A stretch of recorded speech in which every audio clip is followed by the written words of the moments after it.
السلام علیکم ورحمۃ اللہ وبرکاتہ۔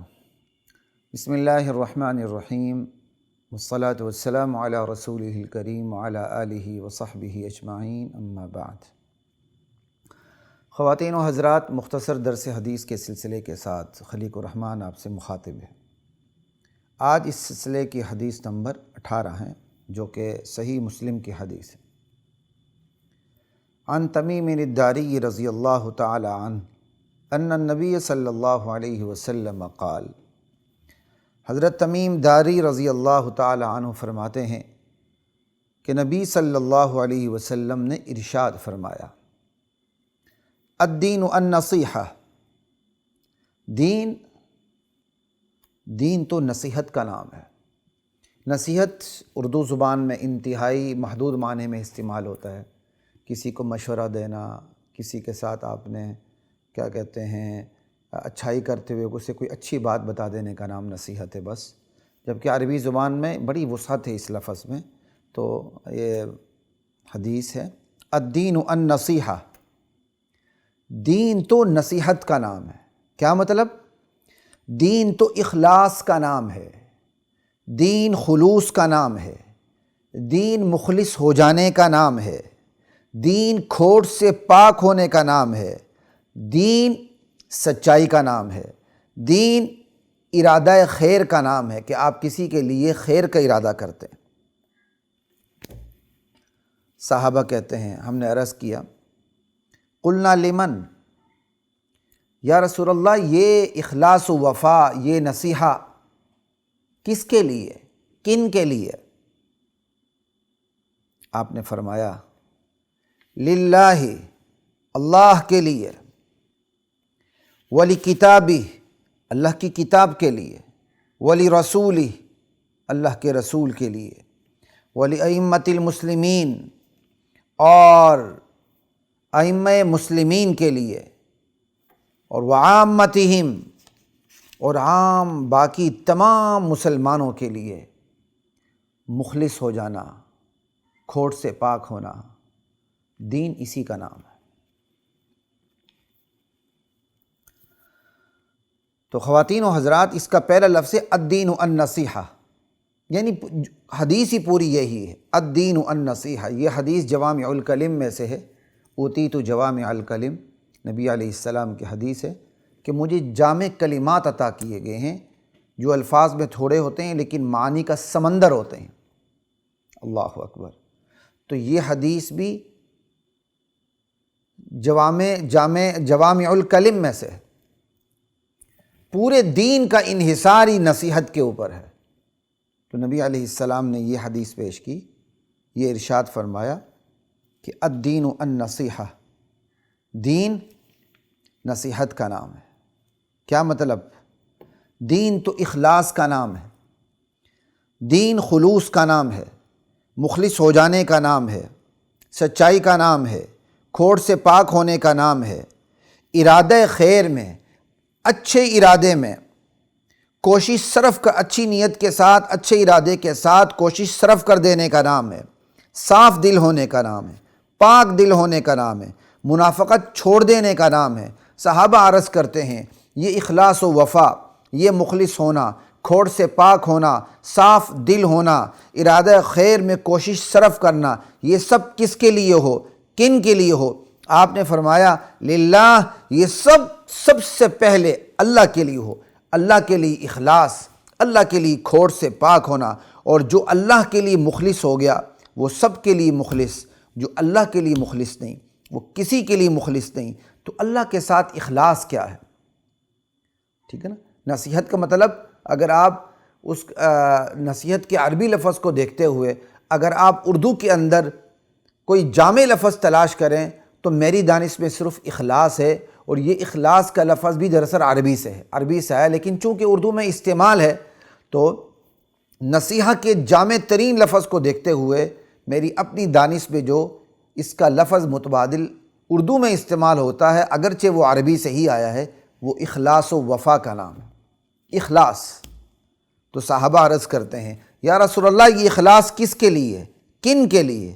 آپ نے ارشاد فرمایا، اللہ کے لیے۔ تو اللہ کے لیے اخلاص کا کیا مطلب ہو گیا؟ اللہ کے لیے اخلاص پیدا کرنا کیا مطلب؟ اللہ کے وجود پہ ایمان لانا، اللہ کی توحید پہ ایمان لانا، اللہ کی ذات میں، صفات میں، اعمال میں، اقتدار میں، حاکمیت میں کسی کو شریک نہ ٹھہرانا، یہ اللہ کے ساتھ اخلاص ہے، ٹھیک ہے۔ اور اسی طرح اعمال پہ اترنا، وہ بھی صرف اللہ کے لیے، اللہ کے ساتھ اخلاص ہے۔ دیگر تمام عقائد میں، نظریات میں اپنے آپ کو بالکل پاک صاف رکھنا، خدائی ہدایات کے مطابق اپنے عقائد کو رکھنا، یہ اللہ کے ساتھ اخلاص ہے۔ اللہ کی اطاعت کرنا، یہ اللہ کے ساتھ مخلص ہونا ہے۔ اللہ کی محبت بلکہ اللہ کے عذاب کا خوف۔ آج لوگ کہتے ہیں جی لوگ اللہ سے ڈراتے ہیں، نصیحت نام اسی کا ہے، اللہ کے لیے مخلص ہونا۔ اور اللہ کے لیے مخلص ہونے کا مطلب یہ ہے اللہ کی رحمت کی امید بھی ہو، اللہ کے عذاب کا خوف بھی ہو۔ خوف، خشیت محبت کی وجہ سے جو خوف پیدا ہوتا ہے، خوف اللہ کے عذاب سے جو خوف پیدا ہوتا ہے، محبت جو اللہ کے ساتھ ایک جو شدید تعلق ہے، یہ سب اللہ کے لیے۔ اللہ اکبر، للہ۔ یہ حدیث حقوق العباد، حقوق اللہ سب کو جمع کر دیتی ہے۔ اور ولی کتابی، مخلص ہونا، اخلاص و وفا دکھانا، کس کے لیے؟ اللہ کی کتاب کے لیے۔ اللہ کی کتاب کے ساتھ اخلاص کیا ہے؟ اللہ کی کتاب کی تعلیم دینا، اللہ کی کتاب کو سیکھنا، اللہ کی کتاب کو سکھانا، اللہ کی کتاب کے الفاظ کو یاد کرنا، اللہ کے کتاب کے الفاظ کے معنی میں غور و فکر کرنا، اللہ کی کتاب کی تبلیغ کرنا، اللہ کی کتاب کو حفظ کرنا، اللہ کی کتاب کو ناظرہ پڑھنا، اللہ کی کتاب میں تدبر سے کام لینا۔ اللہ اکبر۔ اسی طرح اللہ کی طرف دعوت دیتے ہوئے سب سے پہلے اللہ کی کتاب کو بنیاد بنا کر اسلام کی دعوت دینا۔ اللہ اکبر۔ پھر قرآن و سنت میں اور تمام چیزوں میں بنیاد اللہ کے قرآن کو قرار دینا، یہاں تک کہ حدیث بھی قرآن پر حاکم نہیں ہے، قرآن حدیث پر حاکم ہے۔ بظاہر قرآن و حدیث میں تعارض پیدا ہو جائے تو تطبیق پیدا کرنے کی کوشش کی جاتی ہے، لغت اور عربی کو سامنے رکھتے ہوئے حدیث کو قرآن کے مطابق بنانے کی کوشش کی جاتی ہے، اور اگر نہ بن سکے تو حدیث کو چھوڑ دیا جاتا ہے، صاف سمجھ لیا جاتا ہے کہ یہ حدیث ثابت ہی نہیں ہو سکتی اللہ کے نبی سے، اگر ثابت ہے تو منسوخ ہو چکی، وجوہات بہت سی ہوتی ہیں، ٹھیک ہے جی۔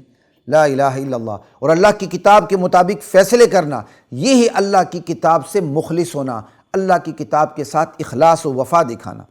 اور پھر ولی رسول، اللہ کے رسول کے ساتھ اخلاص دکھانا، اللہ کے رسول کے ساتھ مخلص ہونا۔ اللہ کے رسول کے ساتھ مخلص کیسے ہوں گے؟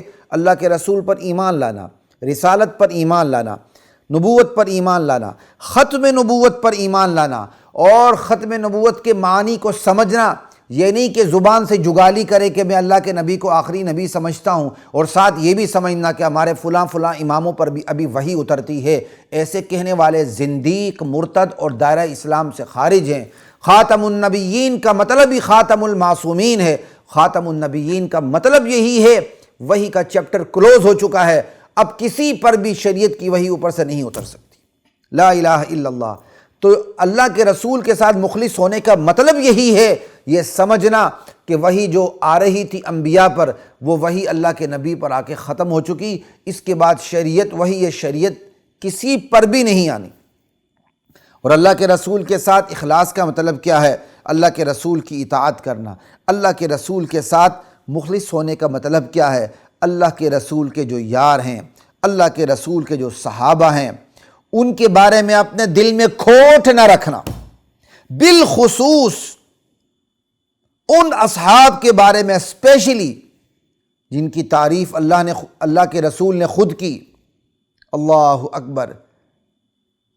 جن کی تعریف اللہ کے رسول نے خود کی، اور جن کو اللہ کے رسول کا خصوصی قرب اور تقرب حاصل رہا، اور جن کی رشتہ داریاں اللہ کے رسول کے ساتھ رہیں۔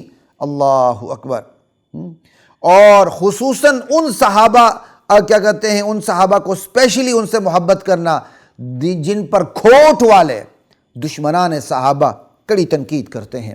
ابو سفیان رضی اللہ عنہ، حضرت معاویہ رضی اللہ تعالی عنہ، بنو امیہ میں کے سرکردہ لوگ، بنو امیہ کی فتوحات، ان تمام چیزوں کو جو ان کے اچھی چیزیں کسی کی بھی، لیکن بنو امیہ کا نام اس لیے لیا کہ آج بنو امیہ کے نام سے صحابہ پر تنقید ہوتی ہے۔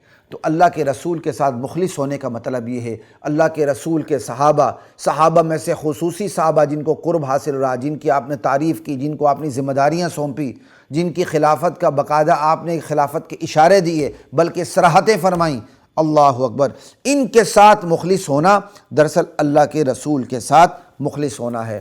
خصوصاً وہ صحابہ جنہیں آج گالیاں پڑتی ہیں دشمنان صحابہ سے، تو میری گزارش ہے خواتین و حضرات، اسپیشل اپنے بچوں کے نام، اپنی بچیوں کے نام ان صحابہ پر رکھیں، ان صحابیات پہ رکھیں جن پر دشمنان صحابہ تنقید کرتے ہیں۔ یوں اللہ کے رسول کے ساتھ اپنا اخلاص دکھائیں، اپنی وفا دکھائیں۔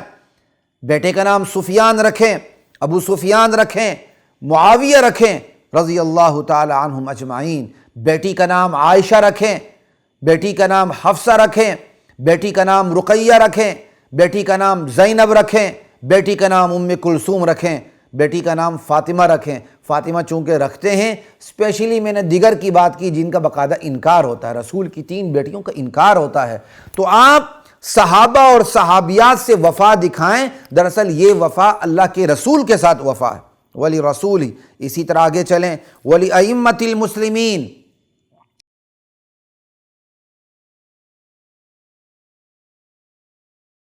وَلَقَدْ